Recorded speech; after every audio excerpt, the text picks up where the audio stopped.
संतोष देशमुख हत्या प्रकरणात उज्ज्वल निकम यांची नियुक्ती करण्यात आली आहे। विशेष सरकारी वकील म्हणून उज्ज्वल निकम यांची नियुक्ती करण्यात आली आहे। बाळासाहेब कोल्हेंची सहाय्यक विशेष सरकारी वकील म्हणून नियुक्ती केली गेली आहे। मस्साजोग ग्रामस्थांच्या 7 मागण्यांपैकी एक मागणी मान्य झाली आहे।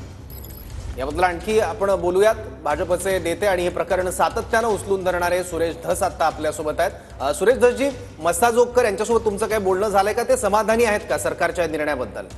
हो, 100% समाधानी आहेत आणि मस्साजोगकरांनी माननीय मुख्यमंत्र्यांचे सुद्धा मुख्यमंत्र्यांबद्दल पॉझिटिव्ह बोललेले आहेत।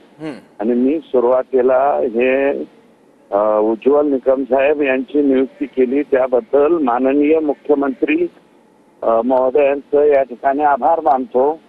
कारण माझ्या पत्रावरती मागणी जी आहे ती माझीच आहे। सहाय्यक वकील जे आहेत ते बी माझं पत्र होतं आणि माननीय उज्ज्वल निकम साहेब यांचं सुद्धा कन्सेंट दिलं, त्याबद्दल आभार। आणि बाहेर जरी याच्यामध्ये लोकांना दिसत असलं उशीर झाला तर उशीर नाही झाला। चार्जशीट दाखल होण्याच्या पूर्वी उज्ज्वल निकम साहेबांची याच्यामध्ये नियुक्ती झालेली आहे। त्याच्यामुळे हे जे आका आणि त्यांचे हे गँग्स ऑफ वासेपूर आहे हे सगळ्याच्या सगळं फासावर गेलं पाहिजे ही भावना सगळ्या लोकांची आहे। ते आता आमची पूर्ण होणार।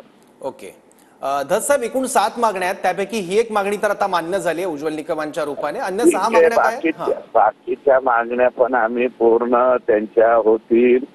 आणि हे अन्नत्याग आंदोलन जे काल चालू केलेलं आहे आज किंवा उद्यापर्यंत आम्ही त्यांच्याशी बोलू मस्साजोगकरांशी आणि मस्साजोगकरांचं मन वळून त्यांना आंदोलन थांबवण्यासाठी विनंती करू।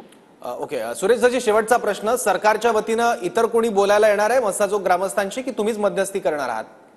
नाही नाही नाही नाही, सरकारच्या वतीनं इतर बी ते जसे मागणी करतील तसं मला जायला तर मला काय माझ्या घरापासून 1.5 तास लागतो, मी लगेच जाईल। परंतु त्यांचं बी अंतर्गत हे व्हायला पाहिजे ना सर्व मस्साजोगकरांचं। बाकीच्या छोट्या छोट्या मागण्या आहे। दुसरी एक महत्वाची मागणी आहे ती सुद्धा मुख्यमंत्र्यांनी मार्गी लावली आणि ती उद्यापर्यंत बहुतेक पूर्ण होणार आहे। सगळ्यात जास्त भिस्त ते त्या मागणीवरती आहे, तर ती मी आज म्हणणार नाही, परंतु ती मागणी सुद्धा त्यांची उद्यापर्यंत पूर्ण होईल। ठीक आहे, धन्यवाद सुरेश धस जी आपल्या या प्रतिक्रियेबद्दल।